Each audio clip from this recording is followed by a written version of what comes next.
Legend of Exorcism. Chapter 61. Persisting Doubts. Hung Jun panted harshly, his eyes wide. The Carpiao immediately said, "Don't overthink it, Hunkin, the person they were talking about isn't Lu Su." After that, through a bitter battle, Li Jinglong had finally woken Hung Jun. The Grey Wolf, with them in tow, then sped towards the northwest. The Carpiao and Amorigin originally decided to seek medical help nearby, but it was Li Jinglong who brought up that he had once heard Hung Jun say that in Guazhou region, he had relatives. "Why?" Hung Jun asked. The Carpiao answered, "Amorigin said that nightmares are distant when you're close to your loved ones and relatives. As expected, the second day we got to Yumen, you woke up." Hung Jun recalled the first time he had woken up. When he fell asleep again after that, he did in fact not have any more dreams. "And what is going on with Lu Su?" The Carp hesitated for a while before finally saying, "Zhenqi's use is that he was kidnapped by them and turned into the state he's in now." Hung Jun. The Carpiao said, "When you met again, was his outfit all black?" Hung Jun remembered, the guards outside the city said that when Lu Su left, he had been wearing the Weil uniform of the scouts. But he had two sets of clothes from the beginning, so this didn't mean much. So, Lu Fei came back, also because of, from these scrap of news, Hung Jun managed to guess the key point. "I didn't say that," the Carpiao hurried to wave its hands. "I didn't say anything." Lu Fei had run into Lu Su on his way, and somewhere after that, they had fallen prey to an ambush, so Lu Su had been taken away. And after that, Suanu managed to gain control of Lu Su and through him was trying to control Hung Jun. "He's the white deer." Hung Jun was on the verge of shouting. The Carpiao didn't respond, merely shrinking into its basin. The emotions in Hung Jun's heart were entangled as a skein of thread. If Lu Su was really the white deer that Amorigin had been searching all this time, but how did the Yaogui manage to gain control over him and blacken him? "Hung Jun," Li Jinglong asked from outside. "Are you feeling a little bit better?" When Hung Jun heard Li Jinglong's voice, he immediately remembered the pain and agony he had suffered in his dream. Li Jinglong walked into the room and knelt down in front of him, looking him over with worry. "What did you dream of in the graveyard?" Li Jinglong asked. Hung Jun himself, even now, was unable to confirm how much of what had happened in the dream was true or false. What if the nightmare that blackened Lu Su had deliberately planted in him to gain control over him? His mind swam in confusion. The Carpiao said unhappily, "Didn't I tell you not to disturb our families, Hung Jun?" Li Jinglong furrowed his brow. "I'm worrying about him." Li Jinglong's entire body ached. Before, he had been wounded too heavily by those throwing knives of Hung Jun, and his bandages were hidden under his robes. Incessant pain will cause a person's temper to become extremely short, and sure enough, when he spoke, he unintentionally adopted a severe tone. Hung Jun suddenly asked, "Jinglong, when you were small, did your family live in Fuxing Ward?" Li Jinglong startled, and asked, "Did I mention it before?" "Yes, not too far from Kongfu Temple." Hung Jun looked into Li Jinglong's eyes, probing him. "There was a pomegranate tree planted in your family's courtyard." Li Jinglong began to smile, and he said, "How did you know? Did you dream of my childhood?" When Hung Jun heard these words, his heart sank heavily. "The year you were 9, do you remember what happened?" Hung Jun then asked. Li Jinglong furrowed his brow and said, "Hung Jun, what exactly did you dream of?" "Answer me, Jinglong," Hung Jun said. Li Jinglong appraised Hung Jun, not understanding. Ever since that day that he had been controlled by Lu Su, Hung Jun seemed to have changed. Many matters weighed on his mind, and he was no longer carefree and unburdened. "According to my and Amorigin's hypothesis," Li Jinglong replied, "Lu Su should be the white deer, the god that possesses the power to enter dreams, but he was taken away by the Yao tribe. Now, he is no longer the Lu Su that we knew." Hung Jun at once, avoiding Li Jinglong's gaze. He searched his thoughts, before asking, "We're going to go save him. We have to wait until you're recovered." Li Jinglong's gaze however had never left Hung Jun's eyes, and he persisted. As soon as the white deer fell under the control of the Yao tribe, the black chi that he gave off could bog down people in nightmares. These nightmares aren't real. Tell me, Hung Jun, what did you dream of?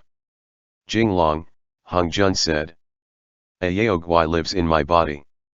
Li Jinglong. You already know it all. Li Jinglong asked, astonished. I didn't say it. The Carpiao immediately added, to avoid all responsibility. Right here, Hung Jun said, pointing where his own heart was. It has nothing to do with Zhou Zilong, I sensed it myself.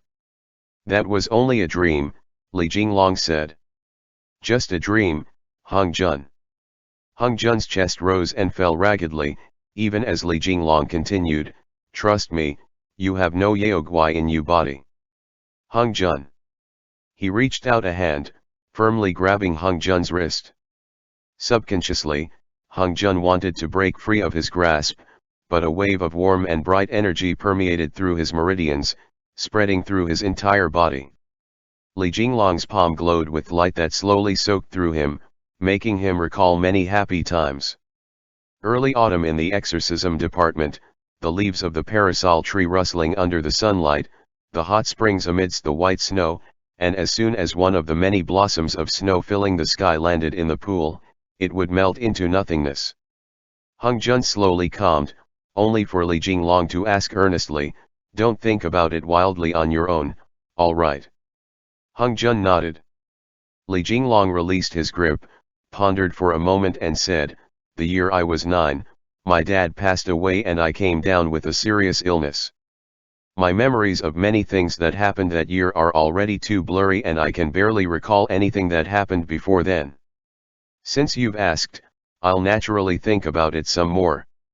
Now, Hung Jun, he continued, tell me, what exactly did you dream of? Did you dream of your parents' deaths? Hung Jun's heart jerked once, violently. He stared at Li Jinglong fixedly, not making a single noise. Li Jinglong's gaze was anxious and unsettled as he said, trust me, Hung Jun. In that instant, Hung Jun recalled that moment in the dream, where Li Jinglong, holding his sword of wisdom in his hand, had been taken over by that glowing golden warrior.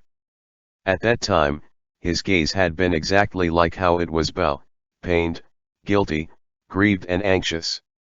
Hung Jun hesitated again, but at that moment, Jia Zhou knocked the wide open door, saying, sorry to disturb you too. Shuing, shall we eat dinner together? Jia Zhou's wife had passed away 12 years ago in childbirth, and both mother and child had perished. He hadn't remarried all these past years, nor was he willing to return to the Central Plains. He had no sons at his new, and when he saw his nephew again, he naturally felt a sense of excitement and closeness that he couldn't hold back.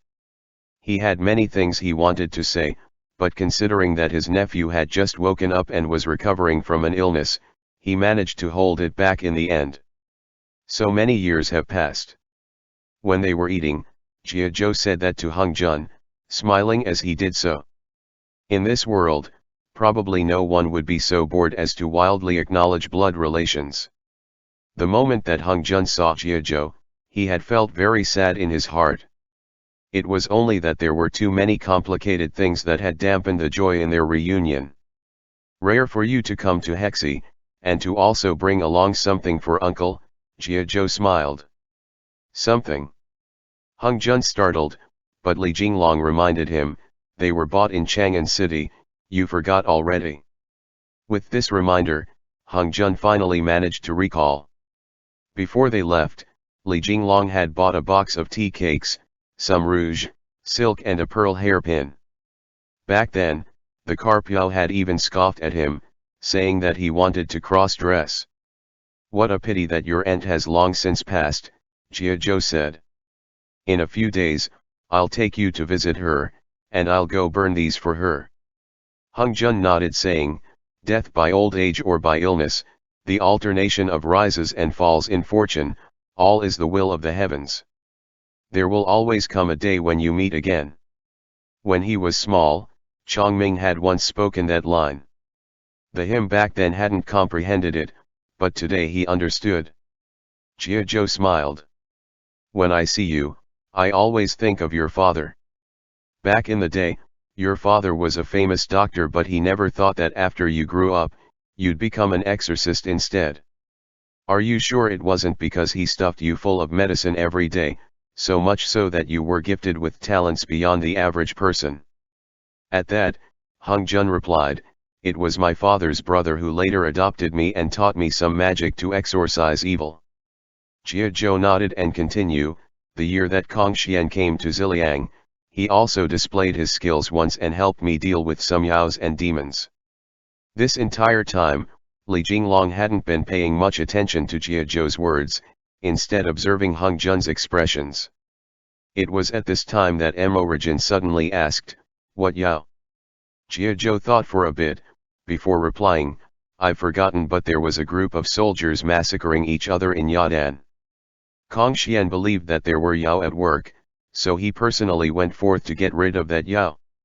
After that year, no other events like that happened until this year, when the yaos came to cause a ruckus. We were going to hold out until Kong Xian came, but he never did. Instead, it was you. Jia Zhou was surrounded by an air of fatigue. For many years now he had guarded the border pass, but he had never been promoted.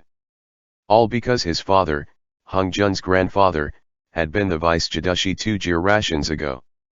And today, with Geshuhan holding the power, many of his old lieutenants had either retired or been transferred to the capital to hold posts there, while only Jia Zhou remained to guard Yumen Pass. Geshuhan greatly respected his ability to lead his troops in battle, but he was not willing to promote him. Jia Zhou hadn't thought much of it either, he only planned to stay here, guarding the memories of his wife and son for the rest of his life. Hung Jun replied, Uncle, Zhenqi will successfully take care of this matter, you shouldn't worry too much. Jia Zhou thought for a moment before saying, Shuing, to be honest, are you really set on being an exorcist? Must you earn a living through this government post? Hung Jun didn't know how to respond to these words directed at him, but Li Jinglong's forehead began to furrow. Jia Zhou continued, this time to Li Jinglong, Li Jinglong, I don't know about the Kong family, but the Jiao family, after so many years, has only Shuing as a descendant. Li Jinglong's position was of the same rank as Jia Zhou, both were martial officials, but with the Great Tang's unwritten convention of looking down on scholars, the martial officers that guarded the border territories, while officially of the same rank as the imperial capital's officials, were always regarded as half a rank higher. Though Jia Zhou had been unflinchingly polite, when they spoke of Hung Jun, his thoughts on this matter were obvious. Seeing you all catch yao and fight battles everywhere, Jia Zhou said, you won't lack my nephew amongst your ranks. Plus, with his serious illness right now, he almost lost his soul on the journey here, and who knows that Yaogwai you ran into. How about instead, let me pen a letter and have it presented to the Crown Prince, begging him to spare me some face and let Xinger stay here at Yumen to recuperate. Li Jinglong's brows furrowed. If it was anyone else, he would definitely say, even if he's the sole descendant of your family's 3 generations. I can't have whole band of brothers. But even though he and Hung Jun could consider themselves brothers, he couldn't contradict an elder.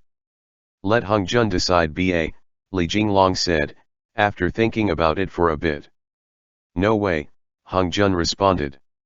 I still have to go save Lu Su. Later ba, Jia Zhou said. Think about your dad, and then think about your mom. Back in the day, your mother wanted to live a peaceful life.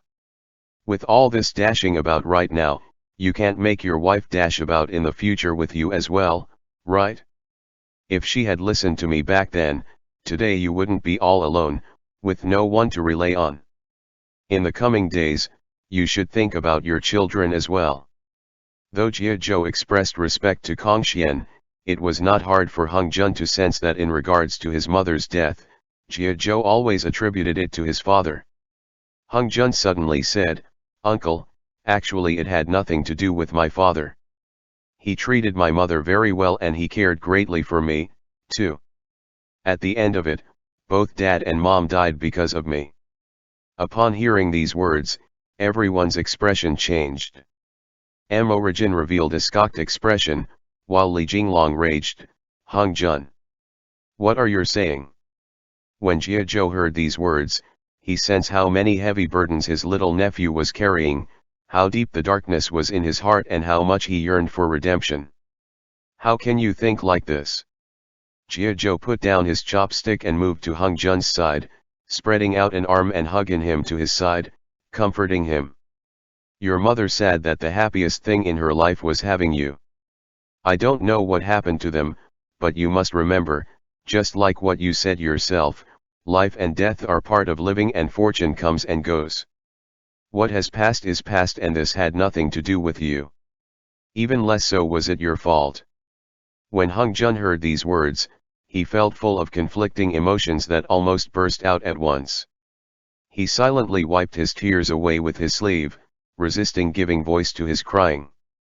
When Jia Zhou looked towards Li Jinglong, his gaze was filled with blame. Li Jinglong only took it in stride. He was anxious but he didn't know what was best to do at this time. That night, Li Jinglong stood in the corridor, observing the sky. It was cloudy, there was the atmosphere of an impending blizzard. "Suanu's Yao energy isn't at work here, it's just a normal snowy day," Li Jinglong said. "Looks like you hurt her pretty badly that time." "Right now, I'm only worried about Lu Su," Origin said. "After that child was kidnapped, who knows how he is now." Li Jinglong said comfortingly, "Since he's already fallen into the grasp of Suanu and the plague god, I imagine that they must have a use for him. He shouldn't be in danger. I'm just worried about how exactly they managed to control Lu Su and about what Zhao Zilong said, who that black-robed Lu Su is." "Perhaps it's like what you and I guessed at before," Raj said. "When the white deer was undergoing reincarnation, the Yao tribe interfered and a portion of it reincarnated into a human, entering what should have been infant Lu Su's body.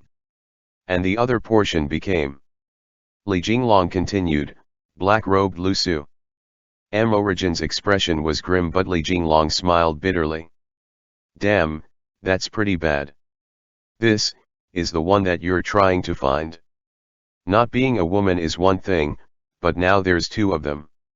Origin replied, "We must first come up with a way to rescue Lu Su.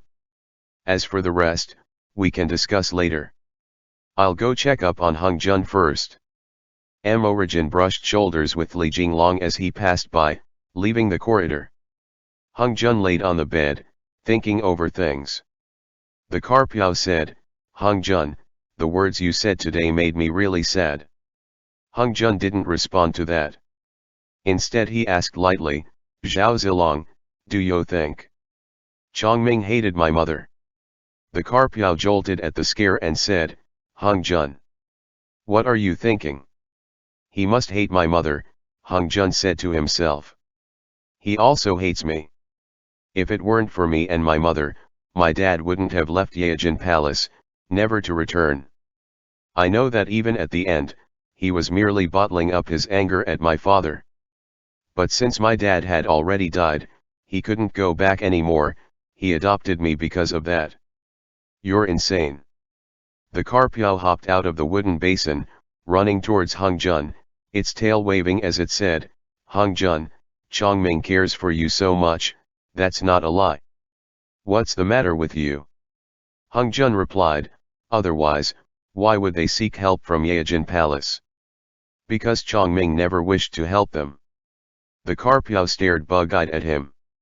After Hung Jun had that dream, he seemed to have worked through many of his tangled thoughts. He had also clearly seen through many false pretenses that he had taken at face value before, back when he was carefree and unburdened. Was it black-robed Lu Su who forcibly created this nightmare for me? He asked himself, before he shook his head. It wasn't. I began having these kinds of dreams a long time ago. The first time he had recalled the past was when he had smelled the Lihun pollen in the courtyard of the exorcism department. He didn't know why, but he had seen the scene of his father and mother right before their deaths. That scene matched almost exactly with what he had experienced and felt in the dreamscape. The only thing that was different was Li Jinglong. If all had been an illusion, then why would he have known that Li Jinglong had lived in Fuxing Ward before, and that his family had a pomegranate tree on their estate? He said that the memories of the year when he was 9 had all disappeared, and what he himself lacked was also exactly those memories regarding all of this. What had happened in this period of time? In that instant, Hung Jun felt as if he had been abandoned by the entire world. Once, Chongming had left him, but then he still had Li Jinglong. But after recalling everything from the dream, Li Jinglong was the enemy who had killed his father, the murderer who had caused his mother's death, so how was he supposed to deal with this? Did you know? Hung Jun asked the Carpiao. Today, when my uncle told me not to be an exorcist and stay by his side, I felt that perhaps this instead was my place to call home. The Carpiao had never expected that in the span of this one day, while Hung Jun hadn't made a single sound and stared off into the distance, all this time, he had actually thought about so many things. Just as it was about to speak a few words of comfort, footsteps sounded from outside again. Amorigin carried a bowl of stewed herbal medicine. ADH that, Hung Jun turned over and sat up, and after thinking for a moment, he asked, "Are we going to find Lu Shi? When are we heading out?" "Drink the medicine," Amorigin said. He handed over the baon, but Hung Jun grabbed his wrist instead. Amorigin raised an eyebrow at that, and looked curiously at Hung Jun. Hung Jun however asked, "That day in the snowy plains, what did you guys see?" His breath quickening, he continued, "In my body, was there a wave of black chi?" Amorigin observed Hung Jun, pondered deeply for a moment and turned to put down the bowl. He said to him, "Hung Jun, what did you dream of? Since you don't want to tell Zenshi, you can tell me. Us Gags have Navade had ulterior motives." Hung Jun fixed his gaze on Amorigin, who extended his hand, palm up, spreading it open in front of Hung Jun, turning Hung Jun's hand so that the back of his hand pointed up. "Shake," Amorigin suddenly said.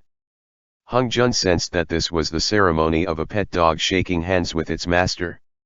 Every time that he saw Amorigin turn into the large, imperious grey wolf, he could never resist thinking about wanting to shake that paw. At that gesture, he began to chuckle. He placed his hand in Amorigin's, and Amorigin gently clenched his 5 fingers, lightly holding his hand. "Tell me." Amorigin studied Hung Jun's eyes. "I dreamt," Hung Jun said quietly, "that in my body, there is a seed of Mara." Amorigin replied, "And so?" Hung Jun's voice trembled. "It caused my mother and father to die." "What is the seed of Mara?" Amorigin wrapped his other arm around Hung Jun's nape, pulling him gently into his embrace. He said in a quiet voice, near his ear, "That wasn't real, it was only a nightmare." It was a nightmare that the Lusu who had fallen under the control of Mara planted in your heart. When Hung Jun heard these words, it was as if he had been granted a total pardon, and he stared at Amorigin disbelievingly. "Listen Hung Jun, I'm going to ask you just one question. Even Zenshi doesn't know, I've never brought it up in front of him. Let's suppose that you do have the devil seed in your body." Amorigin turned his head and glanced towards the door, as if he was checking if the neighboring walls had ears. He then continued, in an even quieter voice, "Then you'll become the vessel for Mara to be reborn into, right?" "What's Mara?" Hung Jun asked, his brows furrowed. "One cycle every 1,000 years, is how Mara is reborn," Amorigin explained. "And Devil Q is the resentment and pain that cannot be purified in the divine veins of the heavens and earth. This resentment gathers in the human realm, and if it is unable to be dispelled for long periods of time, that is what becomes Mara." Hung Jun recalled that book that he was flipping through in the dream. On the last page was actually the entry for Mara. In that instant, all of his memories became clear. Yes, Hung Jun replied. Amorigin continued.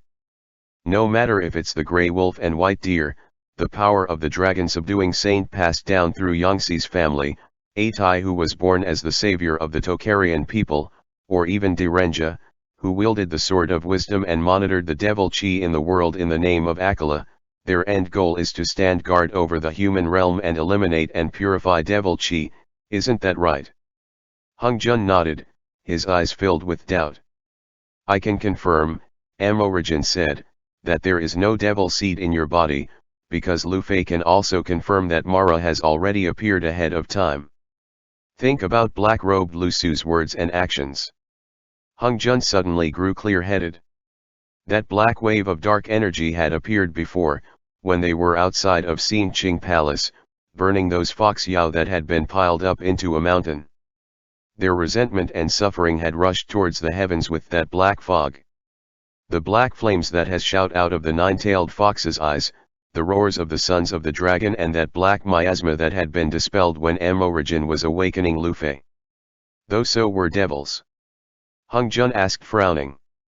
Amorigin's expression was grim and he nodded, saying, since Mara has already appeared and is hiding in who knows what corner of the world, then you can't have the devil seed nor are you Mara, isn't that right? Saying this, he used his index finger to poke gently at the area over Hung Jun's heart. This seemed to make sense and Hung Jun suddenly felt a lot better. But then, how would you explain my dream? Hung Jun asked, his brows furrowed. Amorigin watched Hung Jun silently, before answering, the white deer has the power to travel through dreams. Not only did he spy on your dream, he also spied on the dreams of many people and the dreams of the Yao tribe and all living beings. Since Lu Su has fallen under their control, he has become the source of the nightmares. This seemed to be a reasonable explanation and Hung Jun nodded his head vigorously. It's like that, Hung Jun said, after pondering for a bit. The Carpiao also visibly let out a breath of relief and it said, Hung Jun, don't let your imagination run wild. The most urgent matter now, Amorigin said, is to find him, and rescue him from the grasp of the Yao tribe. Hung Jun replied, then let's set out as soon as possible. If I'm not confident that you're better, Amorigin said, lifting that bowl of medicine and handling it to Hung Jun, all while shaking his head, then no matter how worried I am about Lu Su, I won't budge. When Hung Jun heard these words, he could feel Amorigin's warmth. He took the medicine and drank it. Sleep ba, Amorigin said. You'll slowly get better. Remember, don't go about thinking wild things again. Hung Jun nodded, and Amorigin pierced his hand to Hung Jun's forehead, gently lowering him onto the bed. He recited a few sentences under his breath and Hung Jun's heart slowly calmed. Under the influence of the medicine, his eyelids gradually grew heavy and he fell asleep. Amorigin took the medicine bowl, returning to Li Jinglong's room. How is he? Li Jinglong asked. He believed it, Amorigin replied, tired and guilty. Li Jinglong's brows had been furrowed this entire time, not relaxing at all. Amorigin continued, he himself admitted that he dreamt that in his body, there was a devil seed. Upon hearing these words, Li Jinglong was greatly taken aback, and they held each other's gaze for a long time. Li Jinglong asked, what will he become? A lost look appeared in Amorigin's eyes and he shook his head slowly replying, you must find his adoptive father, Xinqi. I don't believe that they don't know that Hung Jun has this thing in his body. This matter has long since exceeded what you or I are capable of handling. Li Jinglong's breathing grew heavy and the world spun around him. He pressed one hand against the wall, barely managing to stay upright and he said, what happened last time shouldn't happen again for a short period of time. That's hard to say, Amorigin replied, it's very clear that the corrupted white deer induced a reaction from that seed in Hung Jun's body, which is what caused him to lose control in the snow. The Yao tribe must know by now that his has happened. I don't dare to guarantee that the white deer won't induce a reactant from the devil seed for a second time. Li Jinglong was uneasy and anxious. Then you tell me, if the thing in Hung Jun's body is the devil's seed, then he's that whatever Mara. In that case, who corrupted the white deer? How can I know? Amorigin was equally uneasy and irritated. We have too little information. Perhaps there are 2 of these devil seeds. 3. Or perhaps, the one in Hung Jun's body isn't actually what we think it is. Li Jinglong turned and headed out. Amorigin then asked, "Where are you going?" "He just went to sleep." "To feel the breeze," Li Jinglong said. "I need to calm down for a bit." He stood in the courtyard for a moment before turning and slowly pushing open the door to Hung Jun's room. Clad in his white robe, his feet bare, he walked into where Hung Jun was lying on his side, relaxed and sleeping soundly. Li Jinglong then sat down on the bed, watching him unblinkingly. In his sleep, Hung Jun's face looked like that of a light-hearted, carefree child. One of his feet poked out of the blankets, the hem of his trouser leg had ridden up, revealing a fair ankle. Li Jinglong said quietly, "Hung Jun." Hung Jun couldn't hear that, so Li Jinglong laid down at his side, his hands folded over each other on his stomach. He closed his eyes, anxious look still present within them, as he slowly sank into sleep. End chapter. Legend of Exorcism. Chapter 62. The Ghost King Awakens. When the sky brightened, Hung Jun once again opened his eyes. He had already recovered all his energy. The blankets were warm, as if someone had slept there. Li Jinglong's scent was still there on the pillow to his side, and beside that pillow was a branch of plum blossoms, which emitted a light fragrance. "Zhao Zilong." Hung Jun sat up, holding the plum blossoms as he asked, "Did you pick these for me?" The basin was empty. "Where's the fish?" Hung Jun stood up and looked all around, only to hear Li Jinglong and Amorigin speaking in agitated tones not too far away. He changed into a martial outfit, afraid that the 2 of them were fighting, but when he arrived in the hall, he immediately let out a loud shout. Atai wore a luxurious mink cloak as he held that azure wind god's fan in his hand, happily chattering to Li Jinglong and Amorigin. The carpiao, lying on its side on the table, flopped a few times, listening with glee. In the hall, behind Atai stood a Tuju youth. His skin was dark, his hair in wild disarray, and he was clad in leather armor with several throwing knives clasped to his belt. Hung Jun originally thought that Atai would let out a loud shout of "Hai Mi Ho Bai," but he hadn't expected that all of them would instead quiet for a moment. "Atai." "Hung Jun," Atai responded, contrary to his normal behavior. He began to smile, the joy of reunion present in his gaze. A few breaths later, he let out a loud shout of "Hai Mi Ho Bai" as he went forth to tightly envelop Hung Jun in a hug. Hung Jun hadn't thought that Atai would actually come, and for a bit, he was so overcome with emotion that he didn't know what to say. Finally, he managed, "You've come. You actually came." Atai smiled. "Since the exorcism department is in difficult straits, how could I not come?" "Hung Jun, this is my good bro, Ashina Kyung. You 2 should get to know each other. Both of you play with throwing knives?" "As-salam," that Tuju youth said, pressing one hand against the left side of his chest as he greeted Hung Jun, meaning hello. Hung Jun hurried to return the greeting by cupping his hands. Li Jinglong said, "Now, we're only missing Yangtze, for a full gathering." "He's too far," Atai said. "I suggest that we first move out and not wait for him. We can just leave him a letter." As it turned out, a month ago, Atai had taken the letter of appointment and gathered the troops of the past by the ancient Wuzun route. But after settling down for a mere 20 or so days, he had received the news that Li Jinglong had asked a caravan to bring him. At that, he immediately set off, returning to Hexi. Counting on his fingers, the address that Chiu Yangtze had asked them send letters to was an estate in the mountains near West Lake, and after the letter arrived, they would have to wait for it to reach him. Even if Chu Yangxi flew over, he wouldn't be able to arrive before the coming spring. Every person that arrives counts, Li Jinglong said. Now we have 2 more strong members, and I'm much more relieved. You guys come look, Atai replied. When we were passing through Yadan, I captured this. And saying this, Atai leisurely fanned himself with his fan as he left the hall with them, coming to the drill grounds. Hey, Tokarian sissy, the Carpiao said. On such a cold winter's day, you're still fanning yourself, aren't you cold?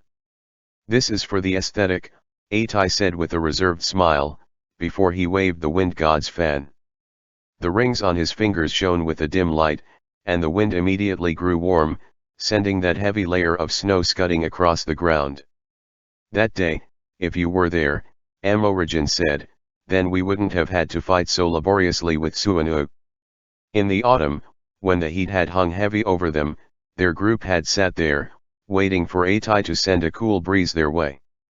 With this reminder, Hung Jun immediately realized, that's right. With Atai there, they wouldn't have to be afraid of the snowstorms that came blowing right into their faces. The snow yao is secondary. Atai passed through the drill grounds and came to a stop in front of a cage, inside of which was a squatting man clad in ragged clothing. His features were twisted, his eyes so wide they were a little horrifying to look at. We captured him when we were passing through Yadan. As soon as Hung Jun saw it, he knew that that was a Yaogwai, he just didn't know what Yaogwai that was. When the Carpiao saw, it was so frightened that it let out a loud cry, and it shouted, snake. That Yaogwai was indeed a sand snake, his eyes fixed directly on the group in front. Once in a while, his tongue would flick out, and he looked rather sleepy. After all, winter was the time that he was usually hibernating. But by a stroke of misfortune, he had been caught and brought back by Atai, and had not eaten or drunk in many days, so he was evidently very exhausted. The sand snake's voice was low and hoarse as he replied, you promised that you wouldn't kill me. Atai replied elegantly, you also promised me that you'd tell the truth. Tell them, what did you hear? The corpse ghosts that fell in battle have already fallen into their hands, the sand snake said, looking at Hung Jun with horror in his eyes.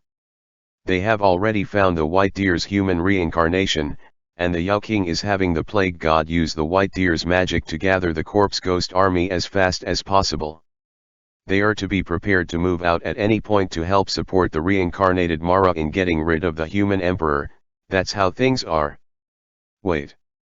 Hung Jun exclaimed, his voice trembling with shock. Say that again. The sand snake lifted his gaze, meeting Hung Jun's own. As it turned out, this sand snake had originally lived not too far from the royal mausoleum in Yadan, and 20 years ago, he had achieved a great step in its cultivation. After Suanu and the plague god arrived, he was taken into the Yao King's service and had become a courier. After that, every now and then, he would be given a message to take, and along the way, he would help Suanu buy a few savory being from Shazhu, and run errands for those 2 great Yaogwai. The plague god had come from the central plains, and it had been sent here on the orders of the Yao King to oversee the garrison here, whereas Suanu was a Yaogwai who had grown up in this land. Wow, Hung Jun said. Even Yaogwai have a household registry. Suanu wasn't like this before. The sand snake appraised Hung Jun. In the gathered group, he only felt a sliver of closeness with Hung Jun, and from how oppressive the aura around him was, he guessed that Hung Jun was somehow related to some Yao. However, he understood his current situation, and he didn't open its mouth to ask about that. Instead, he continued, it was only later that everyone heard of the great change in her personality. Everyone? Amorigin asked with a frown. How many of you Yaogwai are there? They were all sent away the year before, the sand snake said. The birds and the beasts, the ones that flew in the sky, the ones that swam in the water, many were sent away just from those that I know. Where did they go? Li Jinglong immediately felt that there was some trouble impending. The sand snake replied, I don't know, they were all transferred away by the Yao King. They were probably used as offerings to quicken the reincarnation of Mara. That day, Atai had only asked roughly about his origins. He hadn't expected that bit by bit, Li Jinglong had teased out such incredible information. How do they keep in contact? Li Jinglong then asked. Through a mural on the wall of the Majao caves, the sand snake replied. Everyone. Atai pressed a hand to his forehead, using his other to pat Li Jinglong's shoulder, meaning, as expected, I'm not good at extorting a confession out of someone, you've still got to step in. Li Jinglong had no effort to spare for other matters as he focused all his attention on the interrogation. The sand snake was very cooperative, as if this was a question and answer session. On the wall mural, the yaogwai that was drawn was in the shape of a dragon. This plot had been brewing since a whole 20 years ago, when Zhang Hao had first come to Dunhuang and found Suanu living in seclusion on the northern slopes of the Qilian Mountains. In these 18 years, the two Yao had worked together to capture a spiritual beast, and rumors had it that this spiritual beast was living in a wall mural in the Majao caves. Every now and then, it would reincarnate into the human realm. And the plague god and Suanu, when the spiritual beast had left the Majao caves to be reborn, had successfully intercepted it, and had used devil chi to corrupt it, endlessly refining it. The white deer, Amorigin murmured, and he exchanged a glance with Li Jinglong. That beauty that you're looking for? Atai asked, taken aback. The Carpiao reminded him, right now he's turned into a man.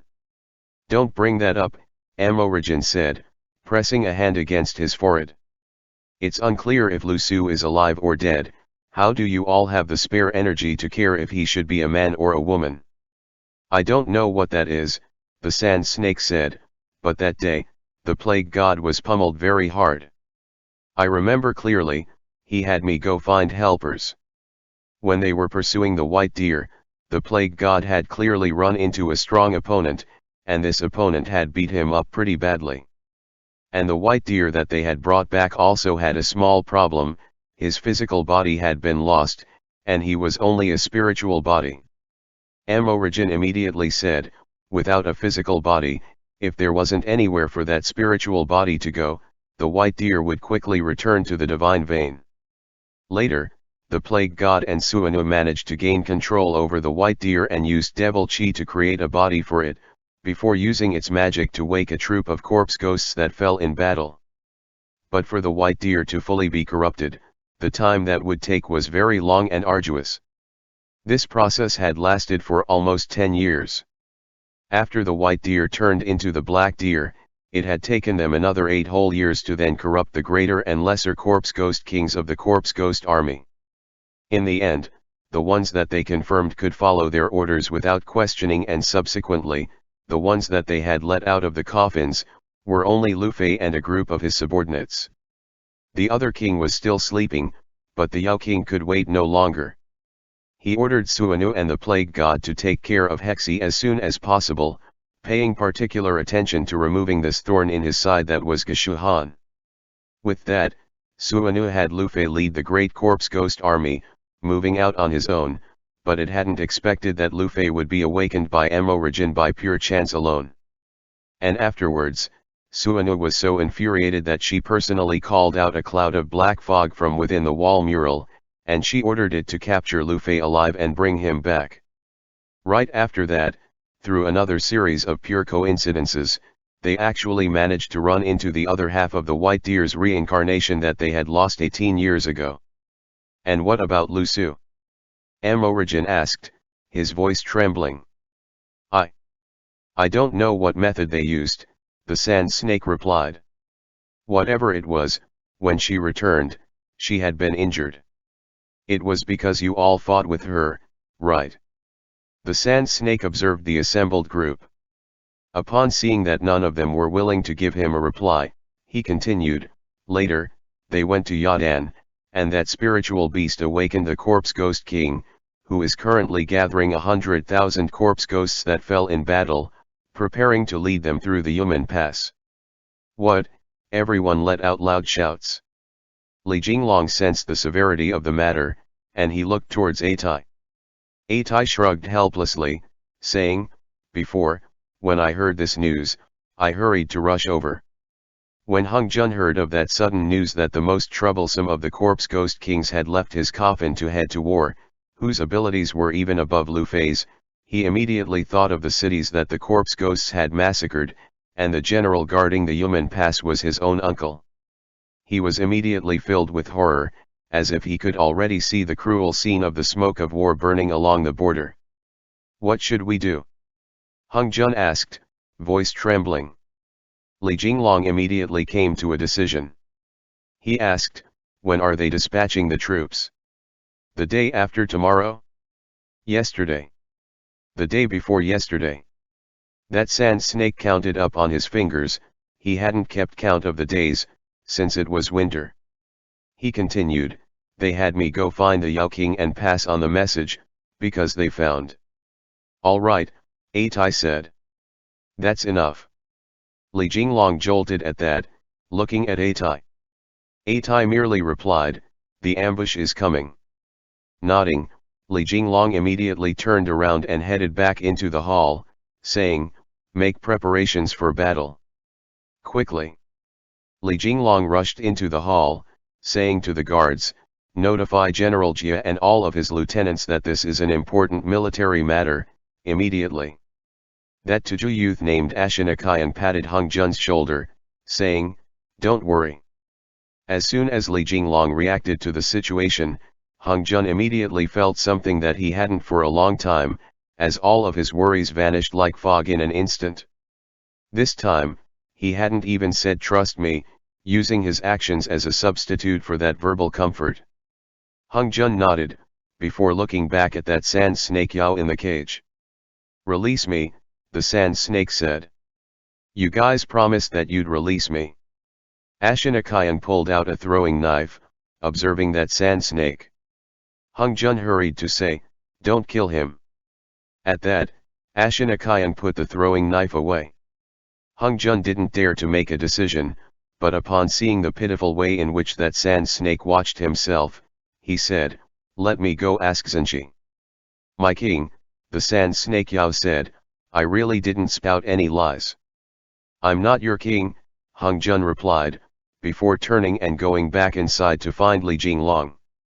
At this time, the estate was bustling with activity and filled with the commanders of the troops guarding the Yumen Pass. As Li Jinglong donned his armor, he explained the information that he had gleaned from their captive, and also pointed out the path that the army was taking. He had Jia Zhou arrange for guards at the sentry posts, to prevent them from being ambushed. "Impossible," Jia Zhou said. "We have the signal fire towers, and since they haven't sent out a message, how can there be a sneak attack? The opponents have a Yaogwai that can command the wind and snow," Li Jinglong said. "Your subordinates won't be able to even light the signal fires." In that instant, Jia Zhou quieted. Li Jinglong sat down, taking the armored boots that a soldier handed him, saying, "Give me 2,000 troops, equipped with cables and strong crossbows, and have them hide themselves along the main paths of the Kilian Valley, namely, here, here, and here." Li Jinglong spared a hand to point out a few spots, before continuing, "These are all paths that they must take." Jia Zhou came to a decision on the spot, and he shouted, "Go! All of you, go! Give Li Zenshi 5,000 seasoned troops." A red line was drawn on the map, starting from Yadan, heading southwest through the northwestern ridge of the Kilian Mountains, before then passing through Yumen Pass, finally entering Yumen City. After pondering, Atai said, "They came from Yadan. If we rush over now, if nothing unexpected happens, we should be able to make it there a step ahead of them. But 200,000 corpse ghost riders, how will you defeat them?" Li Jinglong replied, "Let's discuss battle plans after we get on our horses." "That snake Yao?" Hung Jun asked, pointing outside. "We'll release him once we get back," Li Jinglong replied, putting on his helmet, walking quickly out of the hall. "Exorcism department, hear my orders." Atai and Amorigin both let out noises of assent, while Hung Jun replied, "Here." Li Jinglong turned his head back to look at Hung Jun, saying, "How about you stay and keep your uncle company?" "I must go together with Zenchi," Hung Jun said, organizing his throwing knives. He turned his head back and said to Jiazhou, "Uncle, don't worry." Amorigin and Li Jinglong exchanged a glance, and Li Jinglong nodded his head very slightly, so slight that it was difficult to see. Jiazhou replied, "Go ba, may you return safely."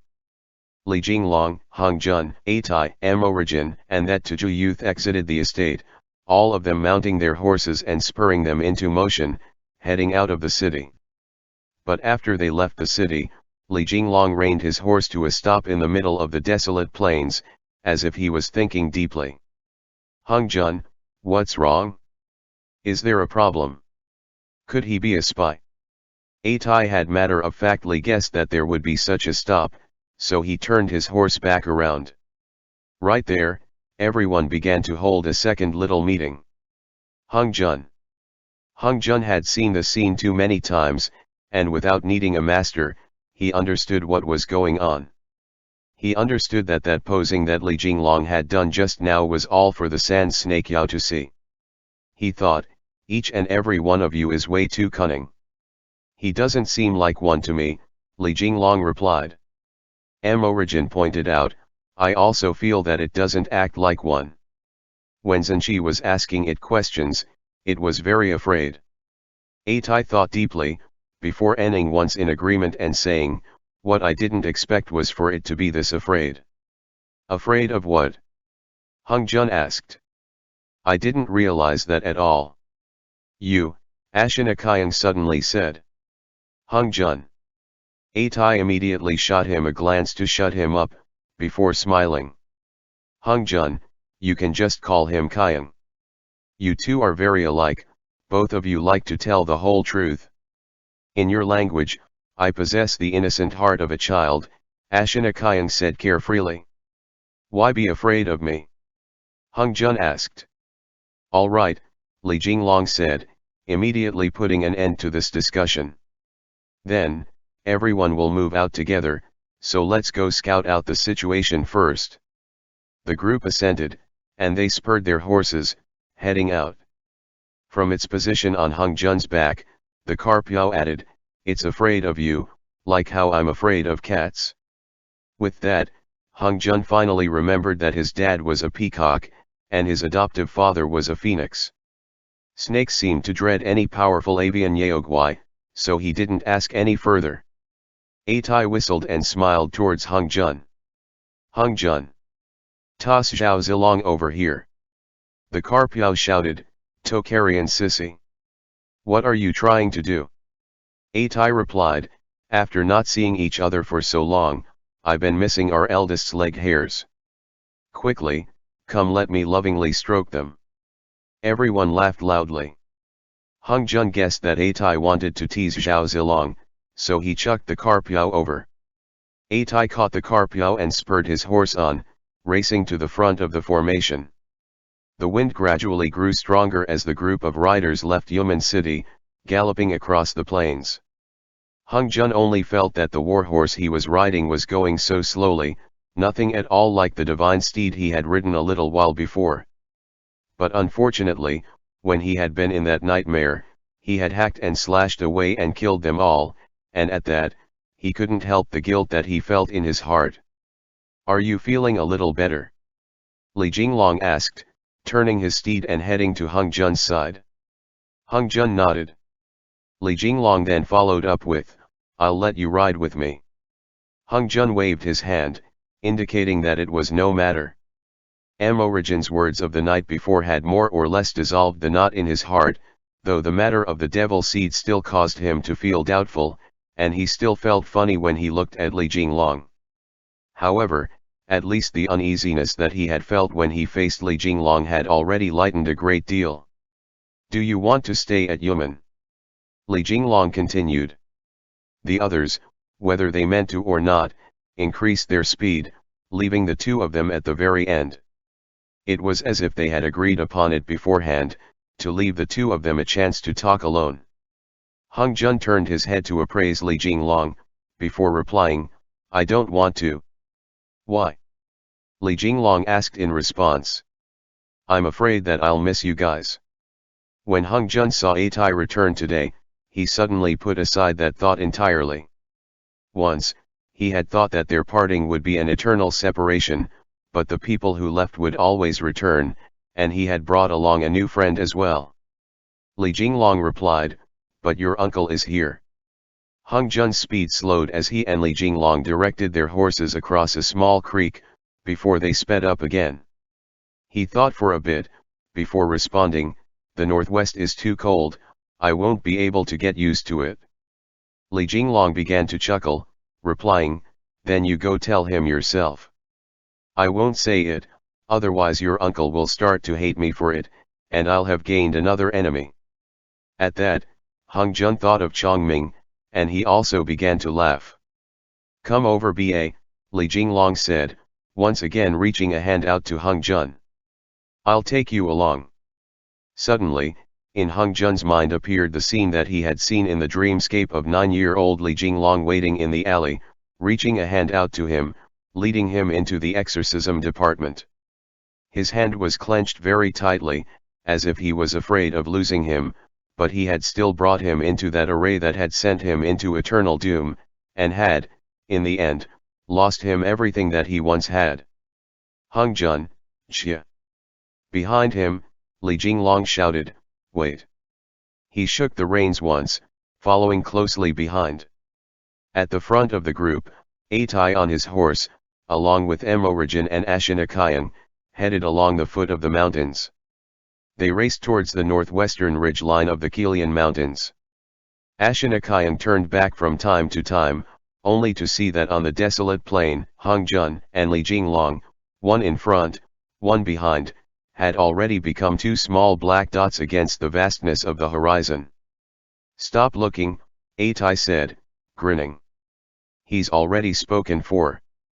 Ashinakayang responded casually from his position atop his horse, "You Central Plains people actually have this rule? Whoever sees him first is who he belongs to." Emorigen blinked at that, before he finally understood. He couldn't resist chuckling at that. Atai said to Emorigen, "You shouldn't laugh, Emorigen, I haven't even laughed at that fated male wife of yours." Emorigen's smile immediately slid off his face, which turned bright red. Right after, his brows furrowed again. "It seems like in your guys' exorcism department, there's all kinds of troubles," Ashinakayang remarked. Atai responded easily, "Isn't that very true? Right now we're going to save Emorigen's lover." "He's not my lover yet," Emorigen responded. "Don't talk nonsense." Ashinakayang then asked, "That devil seed that you guys spoke of is in that child's body, the one that also uses throwing knives?" "Don't go teasing him," Atai replied, his expression growing uncharacteristically serious. "Kayang, whatever you do usually, I don't care, but don't touch Hung Jun." Ashinakayang smiled insouciantly back, saying, "If he's willing to go with me, then why would he need to find anyone else?" Emorigen replied, "Do you have Zenchi's heart lamp? You won't be able to restrain the devil chi in Hung Jun's body." Atai fell silent again as he thought, before saying, "Emorigen, this is a very serious matter. You guys are sure that Hung Jun is really that person that the snake Yao spoke of?" The Carpio peeped half its fish head out from Atai's arms, staring directly at Ashinakayang from beginning to end as it listened to them talk. "Before you arrived, we already fought a pitched battle," Emorigen replied. "In his nightmare, Hung Jun saw the death of his parents, which is how the devil seed's power was activated." The Carpio suddenly asked, "Does the heart lamp really have the power to dispel the devil chi?" Our family's Hung Jun, how is he this pitiful?" "Leave it to Zenchi," Emorigen said, at a loss for what to do. "Let's see how his luck is." The Carpio protested, "Let's see how his luck is? Are you for real? That's not anything good." "Everyone. Why do you say that?" Ashinakayang asked in response, not quite understanding. Atai grew irritated from the questions, and he decided he might as well explain it all. The devil seed in Hung Jun's body might only be able to be exorcised with the heart lamp in Li Jinglong's body. That's what we discussed today. After this battle, Li Jinglong will head to Yejin Palace in the Taihang Mountains and see if there's a way to resolve this. Ashinakayang thought for a bit, before he began to sing. In the darkness of the grasslands, my darling girl lit for me a single lamp, which could bring forth the dawnjia. That was a ballad of the Tuja people, and Ashinakayang's meaning was very clear: as long as there was love, it could dispel the darkness. Atai was torn between laughing and crying, and he shook his head. He doesn't understand. The snow began to fall again as they regrouped at the foot of the Kilian Mountains. Amorigin tossed a set of leather armor to Hung Jun, who put it on and moved his arms around. With a wave of Atai's fan, a wild wind began to blow, sending the five of them up to a steep cliff at the summit. On the cliff was a little wooden house built for centuries to survey the military situation of the surrounding area. Standing up here, looking across, they could see the end of the Great Wall lit by the lingering rays of the setting sun. The lengthy Great Wall began in Liaodong, coiling through the Bohai, Lukao, Hebei Jiniang, and Guangzhou regions. Formidable and magnificent, it spanned almost 100 cities, joining the bright moon of Qin times with the passes of the Han. It joined together the ancient times of the past, the immortalized achievements of countless emperors that ascended the throne. It joined together the songs of the 5 Hu tribes that echoed across Siwai.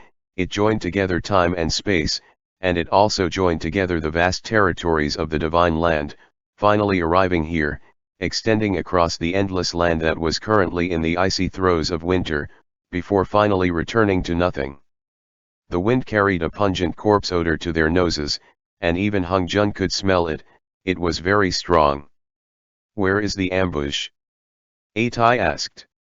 The sun set in the west, shedding its light from the northwest over the Great Wall and casting its rays onto the mountain range.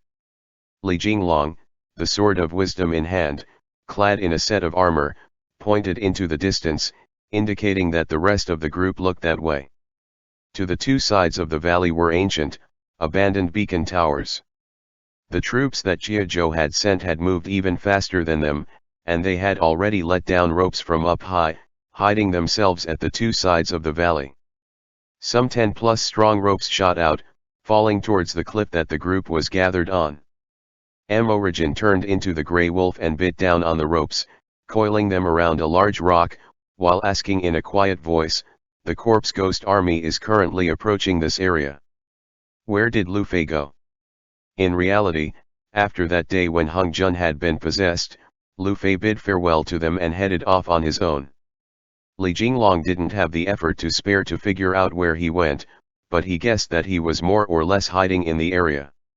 Or perhaps, he was tailing the corpse ghost army, observing their movements. "In a bit, it'll be up to you," Li Jinglong said. "Hung Jun, as soon as the corpse ghost army passes through here, use your throwing knives to slice the snowy peaks of the 2 sides and bring them down." Hung Jun stood at the edge of the cliff, spreading his palms open.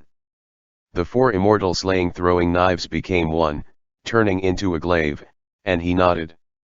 Ashinakayang was greatly taken aback, and he looked at Hung Jun in a new light. "Can you use magic now?" the grey wolf asked worriedly. Hung Jun replied, "I'm already fully recovered, everyone, no need to worry." Li Jinglong observed the surrounding geography for a moment, before continuing, "There are a few places along the cliffside that can be used as footholds. In a bit, I'll count on you guys." Everyone nodded, before turning their gazes into the distance. The rays of the dying sun were as red as blood, and bit by bit, it slowly sank below the horizon. A black wave appeared at the edge of the horizon, as if there were millions of soldiers and riders present, coming towards the end of the Great Wall. A whole 200,000 strong corpse ghost army. The army rushed across the desolate Gobi towards the Great Wall like the tide, before colliding into it with an earth-shaking crash. Atai was struck completely dumb at that, but Ashinakayan began to chuckle, saying, "This group of Yaogwai isn't trying to avoid being noticed at all." "A 200,000 strong army," Amorigin said. "No matter what city it is. As soon as the iron boot descends upon it, it will be crushed to death." Li Jinglong suddenly spoke. "Hung Jun." Hung Jun turned to look towards Li Jinglong. The rays of the setting sun shone across the two of them, shining its light on Li Jinglong's handsome face. He seemed to have something to say as he looked at Hung Jun. "They've come." Amorigin interrupted the words that hadn't made their way out of Li Jinglong's mouth yet. Hung Jun immediately turned to look into the valley, only to see the corpse ghost army collide into and flatten a large portion of the Great Wall, before swarming in from that opening. The vanguard had already, without a shred of hesitation, rushed into the valley. Right after, the sky itself changed color as a cold wind blew at them, and with the wild wind was a snowstorm that seemed to blanket the heavens and earth. "It's not yet time." Li Jinglong latched firmly onto Hung Jun's hand. In that instant, the ground shuddered, and the riders that flooded into the valley increased in number. Everyone standing on the cliffside held their breaths. The grey wolf suddenly let out a low howl, its pupils instantly contracting as it saw, with the last ray of that dim sunlight, two war horses amidst the main troops crossing the Great Wall. End chapter.